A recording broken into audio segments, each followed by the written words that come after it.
जो high school के students के लिए रखी गई है।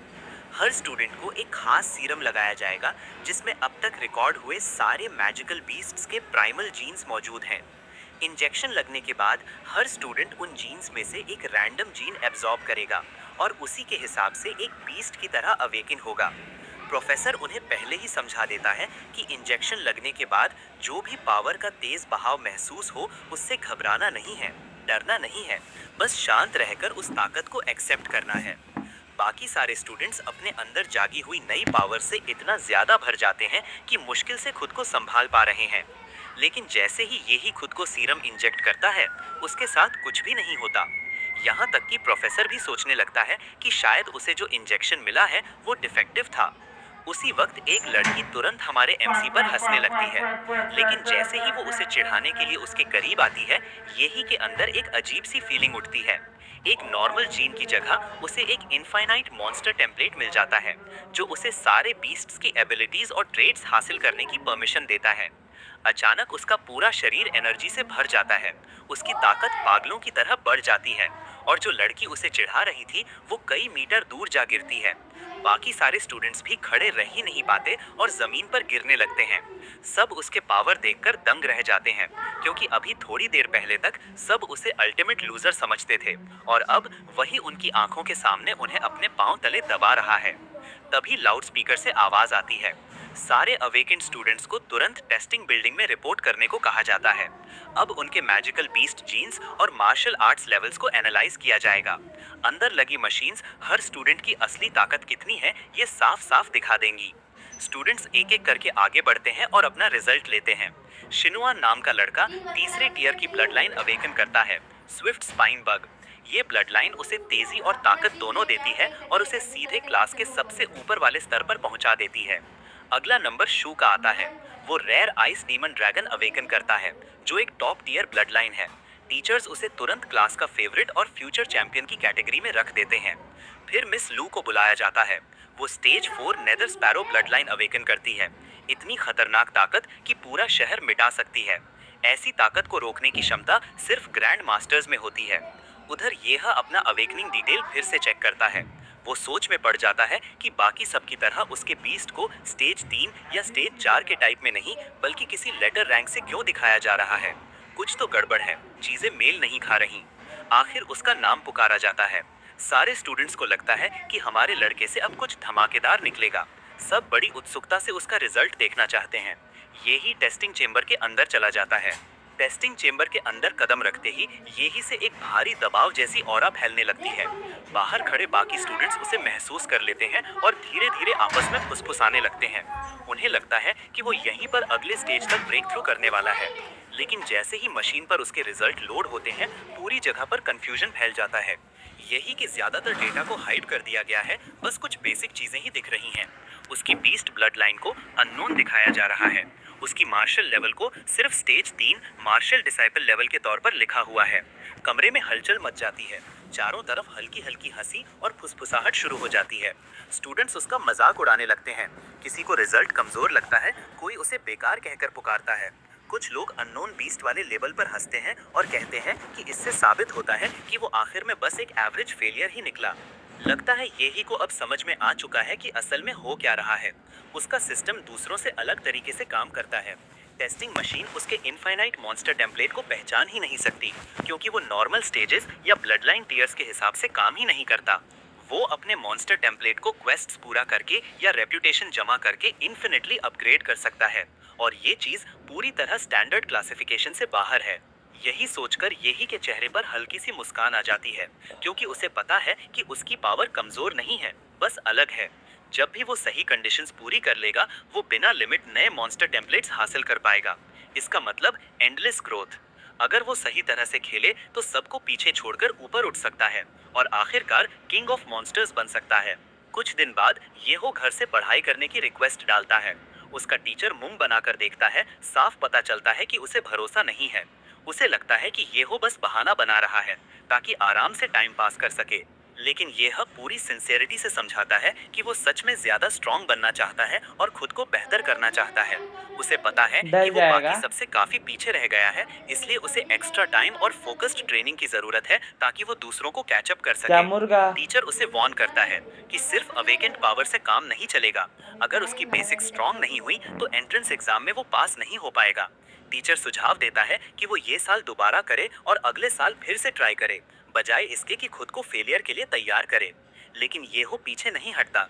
चमकती आंखों के साथ वो एक मौका मांगता है। वो कसम खाकर कहता है कि उसकी ब्लड लाइन उसे आगे बढ़ने के लिए सही ताकत देगी। उसे बस इतना चाहिए कि उसे खुद को साबित करने का मौका मिले।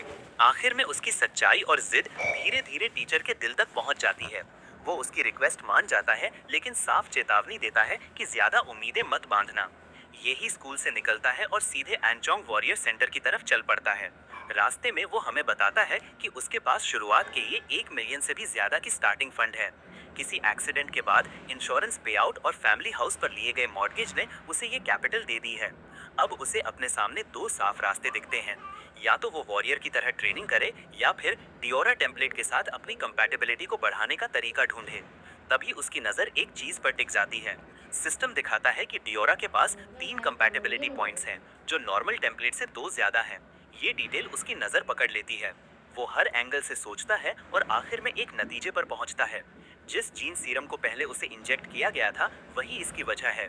किसी तरह उस सीरम ने उसके टेम्पलेट को बूस्ट किया है और 2 एक्स्ट्रा कंपैटिबिलिटी पॉइंट्स दे दिए हैं।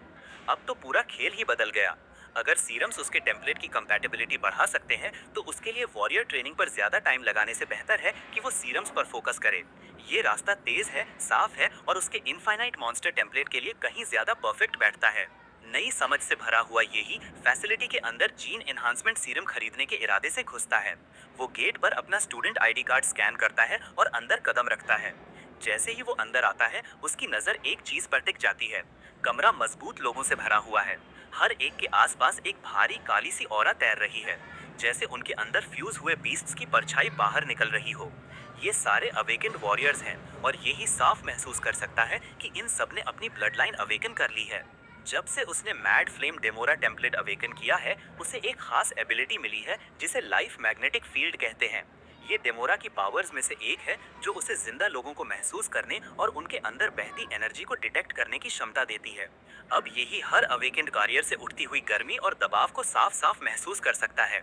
उसका खून जोश से उबलने लगता है। Mad flame Demora king of beasts है, तो हमारा लड़का भी अंदर से हर सामने वाले को हराने और पूरी दुनिया को कॉन्कर करने की भूख महसूस करता है। हालांकि ये ही जानता है कि अभी वो वीक है, लेकिन ये इंस्टिंक्ट इतनी गहरी है कि उसे नजरअंदाज करना मुश्किल है। एक दिन वो सबके ऊपर खड़ा होना चाहता है, और जब वो दिन आएगा तब दुनिया सच में देखेगी कि किंग ऑफ बीस्ट्स की असली पावर क्या होती है। अचानक किसी का हाथ उसके कंधे पर पड़ता है। वो चौंक जाता है। पीछे मुड़कर देखता है तो एक स्टाइलिश औरत खड़ी होती है। चिढ़ाने वाले अंदाज में वो कहती है कि लोगों को इतनी देर तक घूर कर देखना नहीं चाहिए। येहो तुरंत माफी मांगता है। औरत हाथ हिलाकर कहती है कि कोई बात नहीं, नए अवेकनर्स के लिए कंट्रोल खो देना बहुत कॉमन है। शुरू शुरू में ज्यादातर ऐसा ही करते हैं। वो उससे मदद मांगता है कि क्या वो उसे जीन मेडिसिन ढूंढने में हेल्प कर सकती है।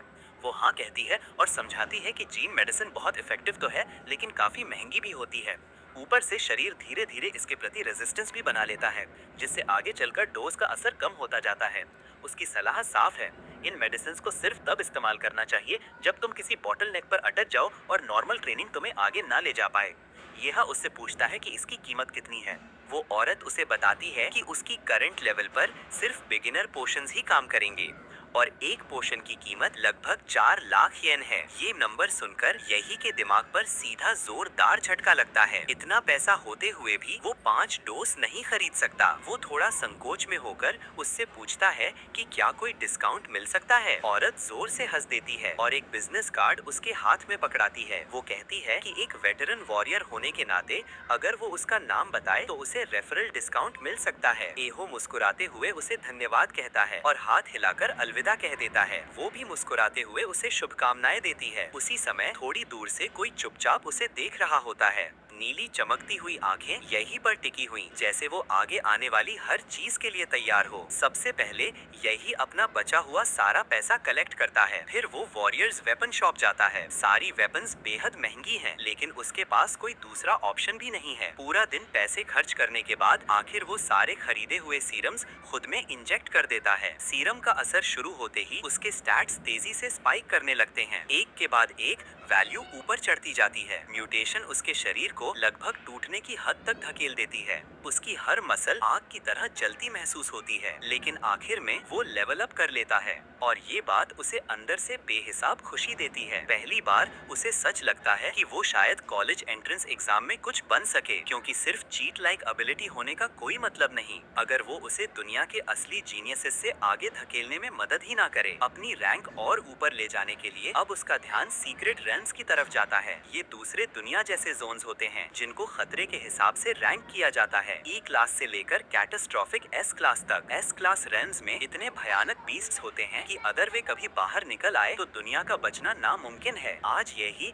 अनचेंग नंबर 3 पहुंचता है। ये एक ई लेवल सीक्रेट रेल्म है, रुकीज के लिए खास बनाया गया। वो काउंटर पर जाकर एंट्री बुक करता है और स्टैंडर्ड डेथ वेवर पर साइन कर देता है। कुछ देर बाद वो पोर्टल के सामने खड़ा होता है, चमकता हुआ, एनर्जी से भरा हुआ। वो अपने इरादे को थाम लेता है। वो किंग ऑफ बीस्ट्स बनने आया है और उसी सोच के साथ वो पोर्टल में कूद जाता है, सीधा उस ऊर्जावान दरार में। दूसरी तरफ पहुंचकर यही एक हीरो जैसी लैंडिंग करता है। रेल्म उसके सामने अनंत सा फैला है, कांगलिन, अनवे और ताइन की तारों से भरी हुई एक विशाल दुनिया की तरह। उसने किताबों में ऐसे रेम्स के बारे में पढ़ा जरूर था, लेकिन अपनी आंखों से देखना कुछ और ही बात है। ये दृश्य सांस रोक देने वाला है। वो अभी इस खूबसूरत नजारे को देख ही रहा होता है कि पीछे से एक लाल रंग का क्रीचर उसे घूर रहा होता है। ये एक ब्लेड फैंग रैबिट है, घास में दब कर बैठा हुआ। जैसे ही वो उस पर झपटता है, यही बिना डरे एक हाथ से उसे हवा में ही पकड़ लेता है और जोर से जमीन पर पटक देता है, क्योंकि वो उसे आने से पहले ही महसूस कर चुका था। लाइफ मैग्नेटिक फील्ड की वजह से डेमोरा की वही खास सेंसरी एबिलिटी। रैबिट को खत्म करके वो उसकी मैजिक कोर उठाता है और अंदाजा लगाता है कि इसकी कीमत लगभग 1000 वोंग होगी। कुछ सेकंड के काम में ही इतनी बड़ी रकम, ये कई लोगों की एक हफ्ते की अर्निंग से ज्यादा है। लेकिन वो जानता है कि ये पेस उसे दूर तक नहीं ले जा पाएगा। लो लेवल कोर्स उसके काम के नहीं है। अब उसे कुछ ज्यादा ताकतवर बीस्ट्स का शिकार करना होगा। अचानक उसके रास्ते में एक विशाल सा फिगर आकर खड़ा हो जाता है। ये second rank demon corps bug है, बिल्कुल वही खतरा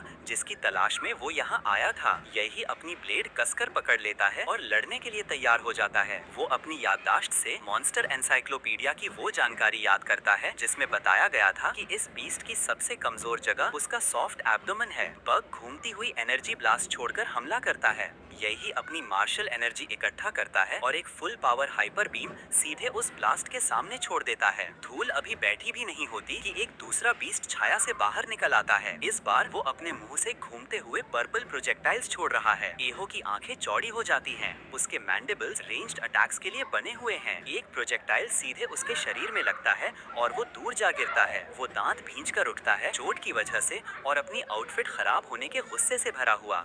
उसे एहसास हो जाता है कि उसकी मार्शल स्किल्स अभी इस स्तर के बीस्ट को झेलने के लिए काफी नहीं है। वो ओरिजिनल शरीर की वीक फाउंडेशन को दोष देता है। एकेडमिक हो या मार्शियल, दोनों ने क्रिटिकल मोमेंट्स में उसे पीछे खींचा है। अब उसके पास कोई और चॉइस नहीं है। वो मैड फ्लेम डेमोरा ब्लड लाइन को एक्टिवेट कर देता है, एम्परर डीमन रूप में। उसका शरीर एनर्जी से दहकने लगता है। उसकी स्ट्रेंथ 15 से बढ़कर 21 हो जाती है। उसकी नसों में पावर दौड़ने लगती है। उधर डीमन बग क्रोध से दहाड़ता है और फिर से चार्ज करता है। मॉन्स्टर उसे वाइट जॉज के साथ निगलने जैसा जंप करता है। यही नीचे झुककर बिजली सी स्पीड में आगे बढ़ता है। उसके क्लॉज एनर्जी से चमक उठते हैं और वो बीस्ट लाइक ताकत से उसी पल बग को 2 हिस्सों में चीर देता है। बस एक क्लीन मोशन और दूसरे टियर का डीमन कॉर्प्स बग खत्म। अब भी उसके शरीर से गर्मी निकल रही है। वो डैमेज इंस्पेक्ट करता है। उसकी वेपन पहले ही बग के वेनम से करोड़ होना शुरू कर चुकी है। यही अपनी तलवार को देखकर बड़बड़ाता है कि ये वेपन तो पूरी तरह स्कैम निकला। थोड़ी सी लड़ाई में ही इसकी रेजिस्टेंस खराब हो गई। वो गुस्से में तलवार को घूर ही रहा होता है कि अचानक उसका पेट भूख से सिकुड़ने लगता है। ठीक उसी समय उसे हवा में कोई मजेदार सी खुशबू आती है। वो मुड़कर देखता है तो उसकी नजर उसी मॉन्स्टर की green grade magic magic core पर पड़ती है जिसे उसने अभी अभी मारा था। चौंकाने वाली बात ये है कि वो मैजिक कोर खुद एक स्वादिष्ट खुशबू छोड़ रही थी, जैसे खाने की चीज हो। खतरे साफ दिख रहे थे, लेकिन यही फिर भी उस मैजिक कोर को उठाकर खा लेता है। जैसे ही वो उसे निगलता है, उसके शरीर के अंदर एनर्जी विस्फोट की तरह फैलने लगती है। उसकी नसों, मांसपेशियों, हर हिस्से में आग की लपटों जैसा बहाव दौड़ जाता है। सिस्टम तुरंत एक अपडेट दिखाता है। उसकी मैड फ्लेम डिमोरा टेम्पलेट के साथ कंपैटिबिलिटी थोड़ी बढ़ गई है। असल में सस्ते मैजिक कोर्स कंपैटिबिलिटी को उतनी ही एफिशिएंटली बढ़ा सकते हैं जितना महंगे और बैंक ब्रेकिंग पोशंस भी नहीं कर पाते। ये कोर उसे वही नतीजा देता है जो लगभग 4 महंगे सीरम्स खाने के बाद मिलता। यही के होश उड़ जाते हैं। उसे यकीन ही नहीं होता कि उसने जीन पोशंस पर कितना पैसा बर्बाद कर दिया। इतना सब खर्च करके भी वो रिजल्ट मिलते हैं जो इस सस्ते कोर ने एक ही बार में दे दिए। यही सोचकर वो एक फैसला करता है। आज की रात वो नॉन स्टॉप हंट करने वाला है ताकि जो नुकसान हुआ है उसकी भरपाई हो सके। वो अपनी लाइफ मैग्नेटिक फील्ड एक्टिवेट करता है और एक पल्स छोड़कर आसपास की सारी एक्टिविटी स्कैन करता है। टारगेट लॉक होते ही वो हंट पर निकल पड़ता है। अगले दिन दोपहर तक उसकी कंपैटिबिलिटी 9% तक पहुंच जाती है। उसके फिजिकल स्टैट्स भी बढ़कर 15.8 तक पहुंच चुके होते हैं। व्हाइट ग्रेड कोर्स अब उसे कोई इम्प्रूवमेंट नहीं दे रहे, इसलिए वो उन्हें खाना छोड़ देता है और बाकी कोर्स बेचने का फैसला करता है। जब वो काउंटर पर ढेर सारी मैजिक कोर्स डालता है तो रिसेप्शनिस्ट की आंखें फटी की फटी रह जाती हैं। एक हाई स्कूलर इतना सब लेकर आया है, यकीन करना मुश्किल है। प्रोटोकॉल के अनुसार उसे 2 लाख क्रेडिट्स मिलते हैं। एंट्रेंस एग्जाम में बस 9 दिन बचे हैं। उधर अनजान में एक डी क्लास सीक्रेट रेल्म खुलता है। एक छोटी टीम अंदर जाने की तैयारी कर रही है। उनका टारगेट एक ब्लड जेड फ्लावर है जिस पर एक भारी बाउंटी लगी है, लेकिन टीम में एक मेंबर की कमी है क्योंकि ओल्ड चेन घायल हो चुका है। लिन ही सबको भरोसा दिलाता है कि उसने एजेंसी से बात कर ली है और एक रिप्लेसमेंट मार्शल आर्टिस्ट वहीं उनका इंतजार कर रहा है। वो मार्शल आर्टिस्ट और कोई नहीं बल्कि डिस्गाइज में मौजूद यही ही है। वो अपनी फेक आइडेंटिटी कंफर्म करता है, dad's law level 9 martial disciple. असल में यही ने 1 लाख क्रेडिट्स एक इलीगल एजेंसी को दिए थे ताकि उन्हें फोर्ज्ड क्रेडेंशियल्स मिल सके और वो मिशन ज्वाइन कर सके। टीम वाले उसका नाम सुनकर थोड़ा घबरा जाते हैं। ये ही हंसते हुए कह देता है कि ये नाम कॉपीराइट सेफ वर्जन है। लिन ही उसे ऊपर नीचे देखता है और चेतावनी देता है कि वो टीम को पीछे ना करे। उसकी लेवल कम है और उन्हें किसी एक्स्ट्रा खतरे की जरूरत नहीं है। फिर भी वो उसे मिशन ऑब्जर्व करने की परमिशन दे देता है। ये ही चुपचाप हर बात मान लेता है। उसे इस वक्त जितना लो प्रोफाइल रहना है उतना ही अच्छा। अंत में टीम वाहन में बैठकर सीक्रेट रेल्म की तरफ बढ़ती है। पोर्टल चमकता है और जैसे ही वो उसके पार जाते हैं उनकी यात्रा उस रेल्म की तरफ शुरू हो जाती है जहां ब्लड जेड फ्लावर स्थित है। वहां एक शक्तिशाली टियर 2 मॉन्स्टर भी पहरा दे रहा है, एक इलीट ब्लड लाइन वाला बीस्ट। रेल्म अंदर से रेगिस्तान जैसा है, पिछली बार की तरह हरियाली नहीं, बस खुले हुए डेजर्ट की असीमित रेत। अचानक जमीन फटती है और अर्थ डीमन रैट्स की एक स्वॉर्म उफन कर बाहर आती है और वाहन के पीछे पड़ जाती है। कैप्टन तुरंत चिल्लाता है, हुड संभालो इन्हें। हुड बिना कुछ बोले अपनी ब्लेड्स तैयार करता है। जैसे ही रैट्स करीब आती हैं, वो अपने मैसिव ब्लेडेड वेपन्स का तूफानी वार करता है। काटते हुए, चीरते हुए एक एक करके सारे रैट्स उड़कर धूल में बदलते जाते हैं, जबकि व्हीकल तेजी से आगे बढ़ती रहती है। धमाका थमता है और हुड शांत आवाज में बताता है कि खतरा खत्म। ये ही चुपचाप उसके मुकाबले की ब्रूटल एफिशिएंसी देखकर हैरान होता है। आगे दूर आसमान में जगमगाते प्लैनेट्स की छाया में एक ग्रीन ओएसिस दिखता है। यही ब्लड जेड फ्लावर की लोकेशन है। टीम अब व्हीकल छोड़कर पैदल आगे बढ़ती है। सूरज तप रहा है।